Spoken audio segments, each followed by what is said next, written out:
ಚಿಕ್ಕಮಗಳೂರು ಡಿಸಿಎಂಎನ್ ನಾಗರಾಜ್ ಅವರನ್ನ 3 ತಿಂಗಳಲ್ಲಿ ಸರ್ಕಾರ ವರ್ಗಾವಣೆ ಮಾಡಿದೆ. ಶೃಂಗೇರಿ ಅಂಚೆ ಮತ ಎಣಿಕೆಯಲ್ಲಿ ಸರ್ಕಾರದ ಕೆಂಗಣ್ಣಿಗೆ ಗುರಿಯಾಗಿದ್ದರು ನಾಗರಾಜ್. ಹೀಗಾಗಿನೇ ವರ್ಗಾವಣೆ ಆಗಿದೆ ಅಂತ ಚರ್ಚೆ ಆಗ್ತಾ ಇದೆ. ದಿಲ್ಲಿ ಗಲಭೆ ಪ್ರಕರಣದಲ್ಲಿ ಬಂಧಿತನಾಗಿರುವ ಉಮರ್ ಖಾಲಿದ್ ಸಲ್ಲಿಸಿದ್ದ ಮಧ್ಯಂತರ ಜಾಮೀನು ಅರ್ಜಿಯನ್ನು ದೆಹಲಿ ಹೈಕೋರ್ಟ್ ವಜಾಗೊಳಿಸಿದೆ. ನೀಟ್ ಯುಜಿ ಪ್ರಶ್ನೆ ಪತ್ರಿಕೆ ಸೋರಿಕೆ ಪ್ರಕರಣ ಸಂಬಂಧ ಸಿಬಿಐ ತನಿಖೆಯನ್ನು ಚುರುಕುಗೊಳಿಸಿದೆ. ಇದೀಗ ಸೋರಿಕೆಯಾದ ಪ್ರಶ್ನೆ ಪತ್ರಿಕೆಗೆ ಸಂಬಂಧಪಟ್ಟಂತೆ ಕೈಬರಹದಲ್ಲಿ ಬರೆದಿರೋ 60 ಪುಟಗಳ ಪ್ರಶ್ನೆ ಹಾಗೂ ಉತ್ತರ ಒಳಗೊಂಡ PDF ಪ್ರತಿ ಆನ್ಲೈನ್ನಲ್ಲಿ ವೈರಲ್ ಆಗಿದೆ.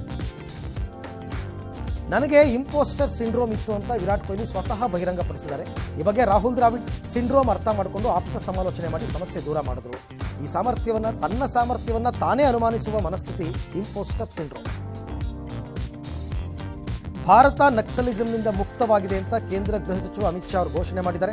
ಭದ್ರತಾ ಪಡೆಗಳ ಅಪಾರ ತ್ಯಾಗದ ನಂತರ ದಶಕಗಳ ಕಾಲ ನಡೆದ ದಂಗೆಯನ್ನು ಕೊನೆಗೂ ಸೋಲಿಸಲಾಗಿದೆ ಅಂತ ಹೇಳಿದ್ದಾರೆ.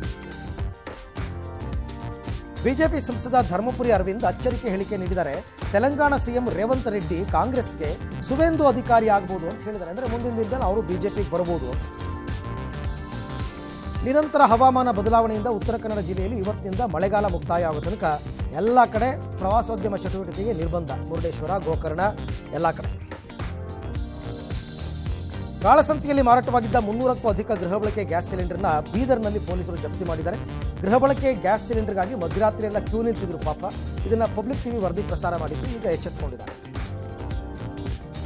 ಅಮೆರಿಕದ ಕ್ಯಾಲಿಫೋರ್ನಿಯಾದ ಸ್ಯಾನ್ ಡಿಯಾಗೋದಲ್ಲಿರುವ ಅತಿ ದೊಡ್ಡ ಇಸ್ಲಾಮಿಕ್ ಕೇಂದ್ರದ ಮೇಲೆ ಗುಂಡಿನ ದಾಳಿ ನಡೆದಿದೆ. ದಾಳಿಯಲ್ಲಿ 3 ಮೃತಪಟ್ಟಿದ್ದಾರೆ. ಘಟನೆಯಲ್ಲಿ 2 ಅಪ್ರಾಪ್ತ ಶಂಕಿತರು ಕೂಡ ಶವವಾಗಿ ಪತ್ತೆಯಾಗಿದ್ದಾರೆ.